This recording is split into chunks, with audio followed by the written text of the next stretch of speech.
What's up, guys? As we all know, in less than a week, Chris Brown is dropping off his 11th studio album entitled 1111.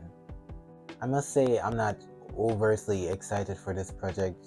However, I can't help but be a little intrigued.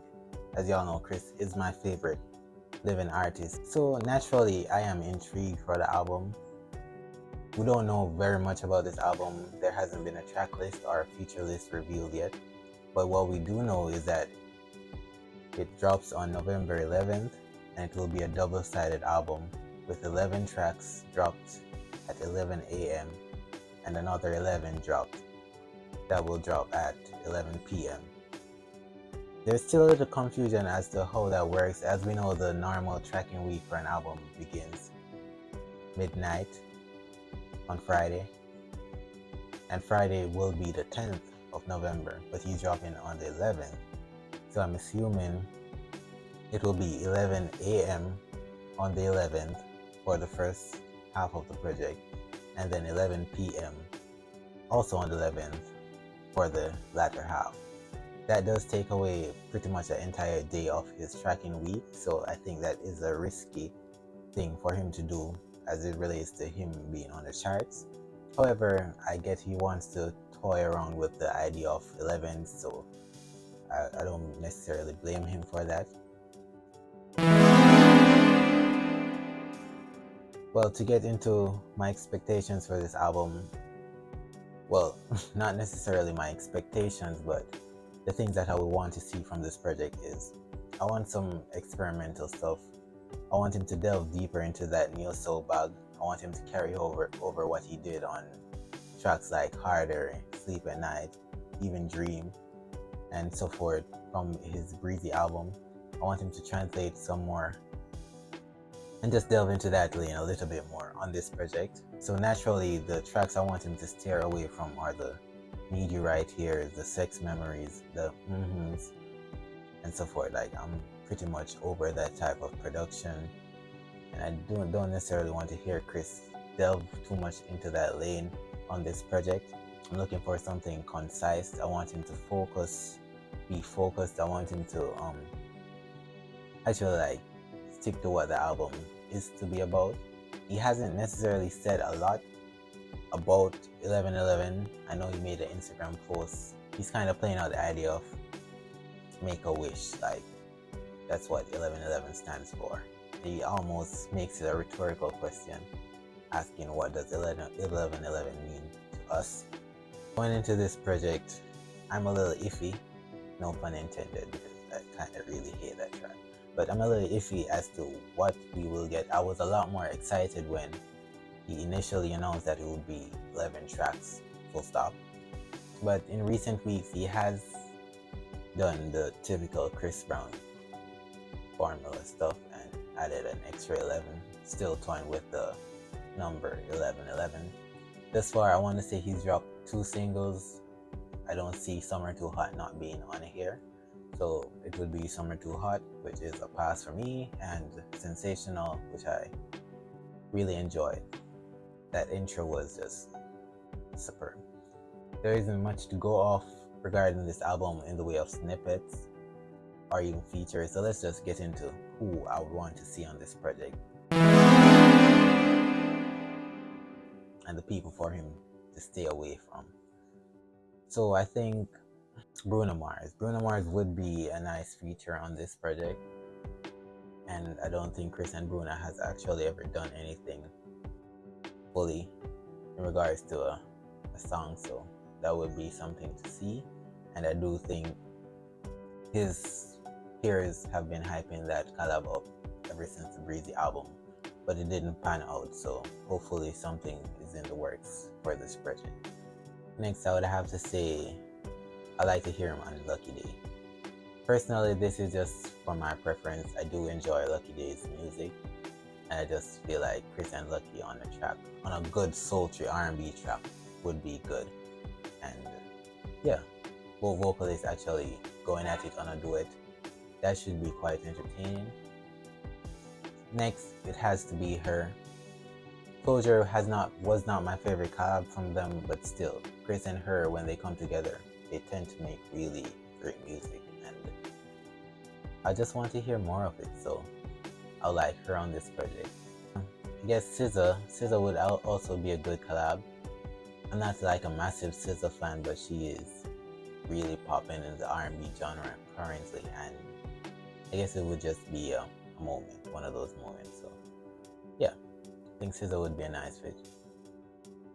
I think Tyler might be on this project as he did take her on tour, and Water is kind of like that song at the moment, so I'll look out for her to make a guest appearance on the project.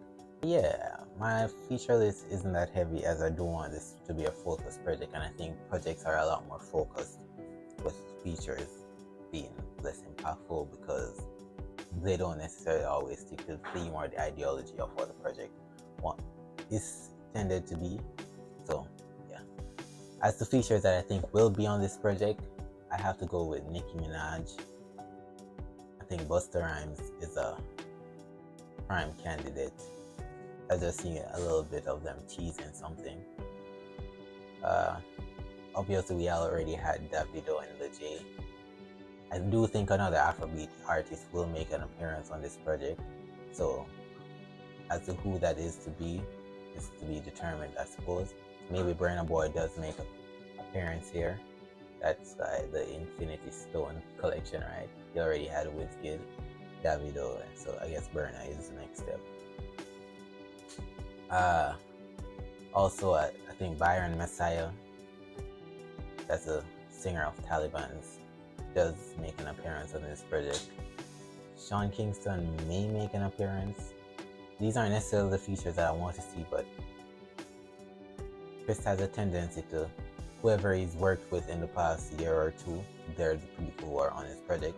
It's like he just sends them a song and say, give me a verse.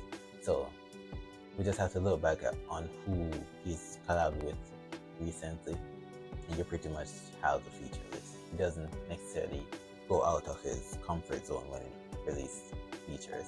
It's really just who he's around at the moment. So I must say possibly Ciara makes an appearance also. Friday is an artist I would really like to see.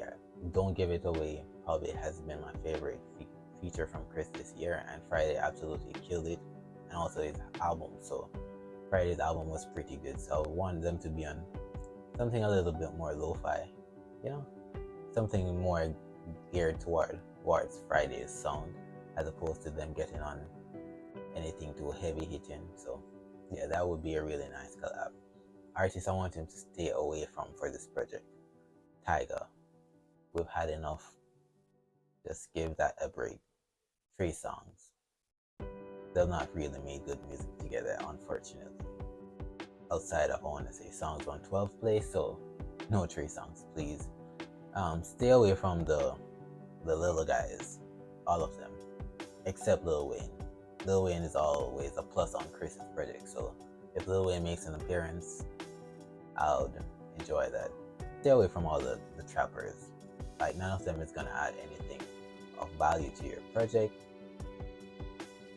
and it's just a sound that you probably should start to distance yourself from, as it's becoming overly redundant. So as in regards to features, those are the ones that I absolutely do not have any interest in hearing.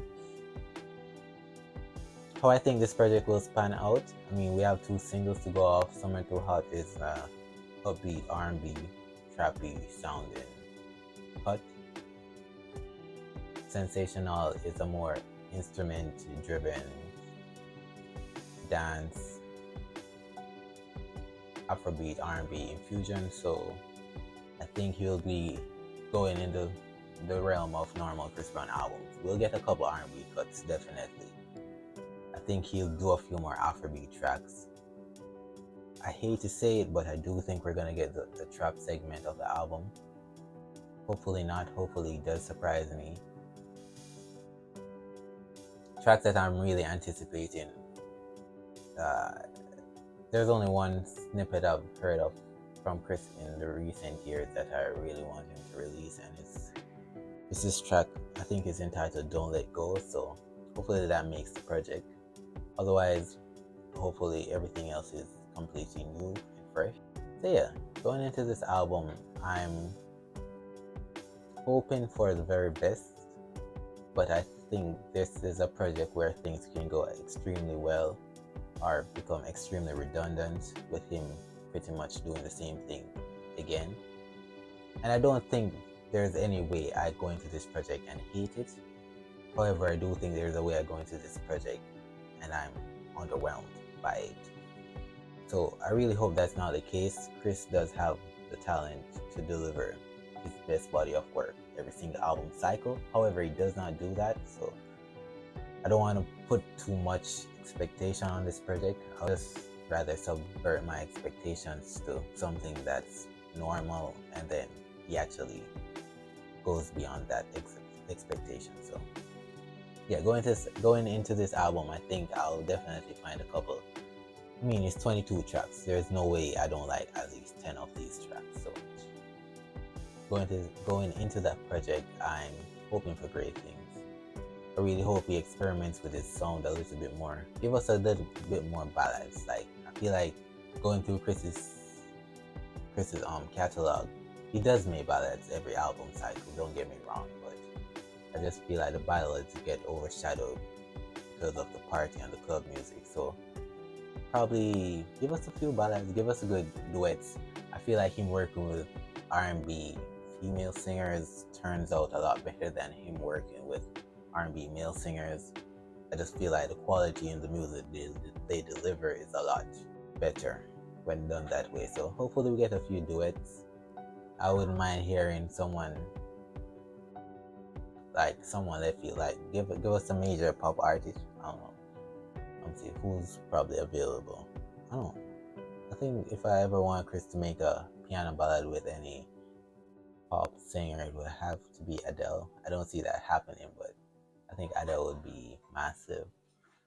So yeah, my most anticipated collabs have to be Bruno Mars, male, and her as the female / SZA.